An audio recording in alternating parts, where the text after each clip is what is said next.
৮,০০০-এরও অধিক পদে সরকারি চাকরির বাজারে এবছরের সবচেয়ে বড় নিয়োগ বিজ্ঞপ্তি। সম্মানিত ভিউয়ার্স, আশা করি আল্লাহর অশেষ রহমতে সকলেই অনেক ভালো আছেন এবং সুস্থ আছেন। চলুন দেরি না করে চলে যাই আজকের মূল ভিডিওতে।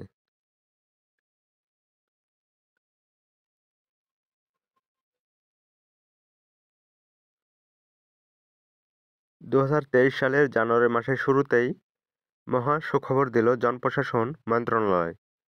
জনপ্রশাসন মন্ত্রণালয় সূত্রে জানা গেছে, ৮,০০০-এর অধিক শূন্যপদে শিক্ষা মন্ত্রণালয় ও তার বিভিন্ন সংস্থায় খুব শীঘ্রই বড়সড় নিয়োগ বিজ্ঞপ্তি আসবে। ফলে বেকারত্ব দূরীকরণে এ নিয়োগ বিজ্ঞপ্তি একটু হলেও সহায়ক হবে।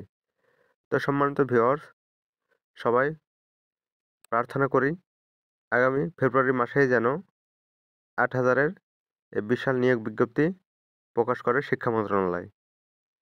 আজকের ভিডিও এ পর্যন্তই। পরবর্তী নতুন যে কোনো চাকরির আপডেট সবার আগে পেতে আমার চ্যানেলটি সাবস্ক্রাইব করে পাশে থাকা নোটিফিকেশন বাটন অন করে রাখুন। সবাই ভালো থাকবেন। ধন্যবাদ সবাইকে। আসসালামু আলাইকুম। আল্লাহ হাফেজ।